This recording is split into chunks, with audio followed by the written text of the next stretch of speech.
अल्पसंख्यक ब्लॉक, यह अल्पसंख्यक ब्लॉक होता क्या है, उस पर क्यों नहीं बात करते, उस पर चर्चा क्यों नहीं करते ये लोग।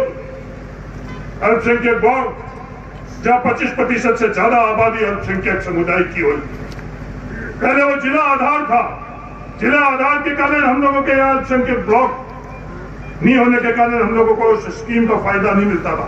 वो अलग बात है कि उस स्कीम का भी गला दबाया जा रहा है नरेंद्र मोदी और आरएसएस और केंद्र सरकार की तरफ से। तो स्कीम के अंदर तबादला करवाकर, बदलाव कराकर अल्पसंख्यक ब्लॉक का फैसला करवाया, जिससे हम लोगों के यहाँ के जो पंचायत समिति के ब्लॉक थे वो अल्पसंख्यक ब्लॉक हुए और करोड़ों रुपए हम लोगों को। ये बीएडीपी की स्कीम थी, बीआरजीएफ की स्कीम थी, तो तमाम स्कीमें चल रही थी पिछले 10 सालों के अंदर। वो पिछड़ा जिला स्कीम के क्या हालात हुए, कभी भी उन्होंने बात करी? ये दूसरे शब्द जरूर बात कर रहे हैं उन शब्दों कि डीएनपी का फैसला राजस्थान सरकार के पास, उसके पास अधिकार नहीं है। डीएनपी का किसी के पास फैसले का अधिकार है तो केंद्र सरकार के पास है।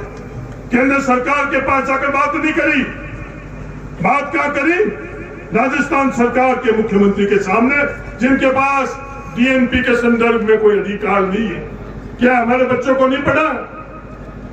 सब बच्चों को पता है, सब शिक्षित को पता है।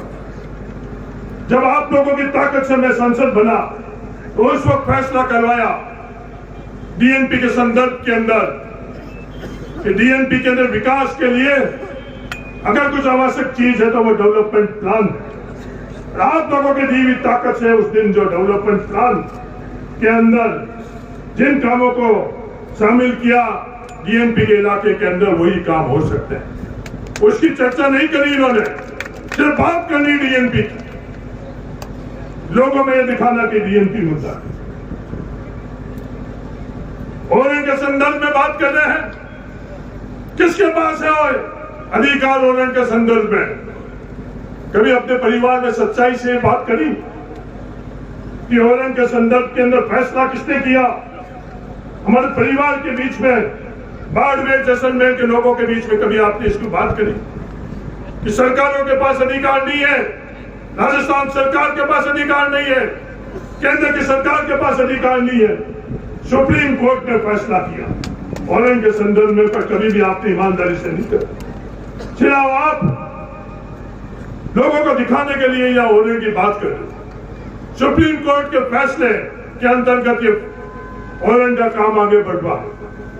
अगर ओरेंज के संदर्भ में हमको आगे बढ़ना है तो जो पहला कदम आपत्ति का था, वो आपत्ति लगाने के लिए हम सब लोगों ने आपसे निवेदन किया और कहीं से राहत मिलेगी तो सुप्रीम कोर्ट है, सुप्रीम कोर्ट के अलावा किसी और जगह से राहत नहीं मिलेगी।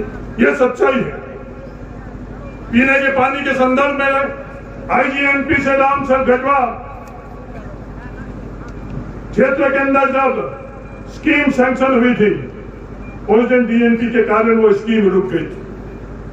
इस मंच में बैठे हुए लोगों को अच्छी तरह से याद होगा,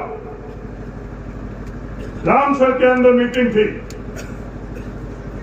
भील समाज की मीटिंग थी। उस दिन हमारे स्थानीय उस समय के विधायक ने यह बात करी थी कि अब हम लोगों को पानी नहीं मिलेगा नहर का, हम लोगों को जो पारंपरिक स्रोत है उससे काम चलाना पड़ेगा। ये बात आज से लगभग 8-9 साल पुरानी।